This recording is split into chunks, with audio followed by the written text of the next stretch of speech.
Еве, како Федералната банка и Департаментот за финансии ги повредуваат малите бизниси. Здраво, јас сум Стив Форбс и овие е она што престои. Ќе ги добиете потребните сознанија за подобро се движите во овие турбулентни времиња. Не е тајна дека малите бизниси се оштетени од бескрајната лавина регулативи на режимот на Бајден. Да не зборуваме за изгледите за уште повеќе даноци кои тешко ќе ги погодат.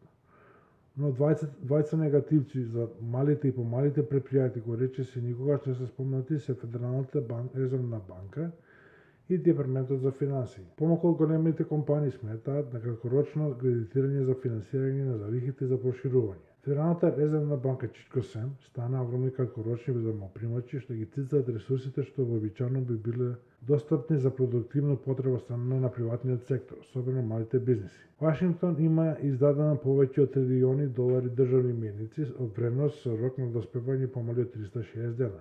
Фед не е ништо подобар од финансиската криза 2008-2009 година. На зголеми вредноста на хартиите на вредност, речиси 10 пати додаде трилиони долгорочни државни врзници и хипотеки за да ги купи овие хартии од вредност. Фед всушност позајмува краткорочно финансиските пазари една категорија на краткорочни долгови. На Федералната резерва ова се нарекува обратно откупување.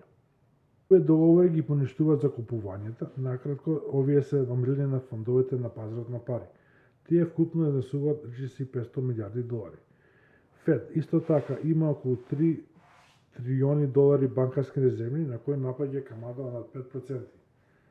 Федералната резервна банка и другите централни банки се на терен да купуваат долгорочни обврзници со експресна цел да ги подиснат каматните стапки кои паднаа на нивоа што досега не биле видени во човечката историја.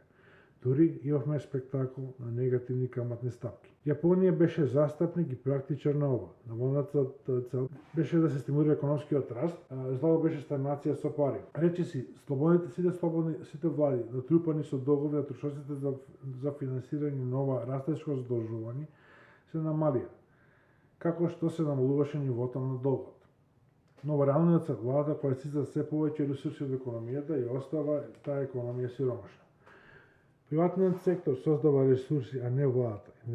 Енергичниот мал бизнис сектор долго време беше единствена сила на американската економија. Тој беше мотор на нагорна мобилност пред ковид.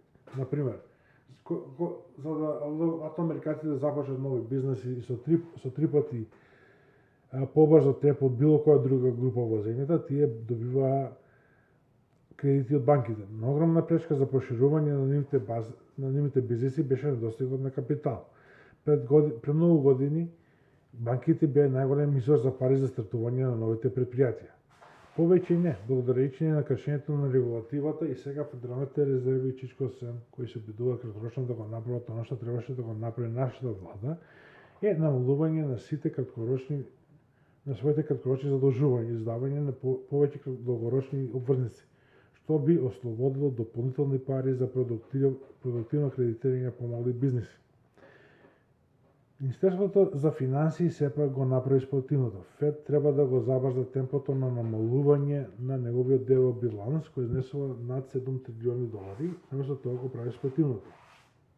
Се разбира, нашата централна банка продолжува да им нашетува на сите со својата несомнена култна верност кон символот на верата дека се борите против инфлацијата со притискање на економијата е деструктивна глупост. Но Фед се уште го прави